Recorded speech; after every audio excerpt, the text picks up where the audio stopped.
Donald Trump hasn't gotten a lot of his agenda through, but he at least has stuff he can point to. He's got executive orders. He's repealed a lot of the sort of unilateral stuff that Obama did.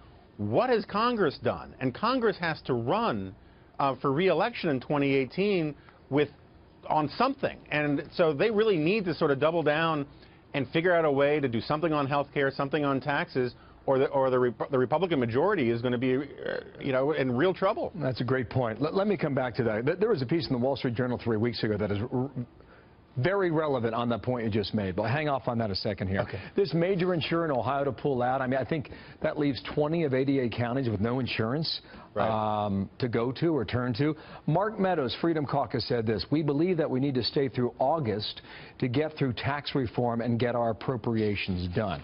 That would mean you blow off the August recess. Do you see any Congress taking that action? Well, Bill, you've been a reporter for a long time. Washington, D.C. in August is about the seventh plane of hell, and everyone wants to get out of here. But that said, there's only about 30 days left to this summer in terms of legislative days before the August recess. They want to do health care, tax reform.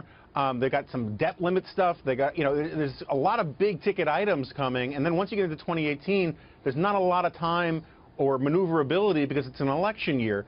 If they have to cancel an August recess, I think they have no choice but to do so if that's the only way to get this stuff through. My sense is for those who voted for this Republican majority and voted for Donald Trump, they'd vote for that. They'd like to see them get this matter done. If you do not move the meter, to borrow another phrase for the second time, through the month of June. Now, you brought up a great point about the Republican majority. 3 weeks ago, Wall Street Journal concluded the following way: "No one knows how the various Trump investigations will play out, but Republicans can adapt and criticize or defend as new facts arise.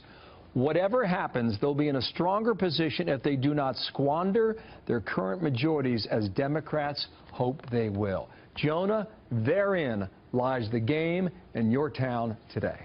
No, I think that's exactly right. Look, Republicans haven't been in power for a very long time. They haven't. A lot of them have forgotten or never knew how to legislate. And one of my hopes, criticisms aside of Donald Trump, one of my hopes is whoever was president, that the Republicans would get back to the sort of proper constitutional structure, which says that the Congress is the first branch of government. They should be churning out legislation regardless of what Donald Trump is tweeting, regardless of what Donald Trump is doing. But instead, because of about 60 years of inertia, this city is designed to follow the president's lead. And it's very difficult for these guys to figure out how to set out their own path. But if they don't figure out how to get their agenda, the agenda that got them elected, often by wider margins than Donald Trump got, they're going to lose in a landslide like in 2006. And it is going to be the end of any hope of any serious conservative agenda getting accomplished.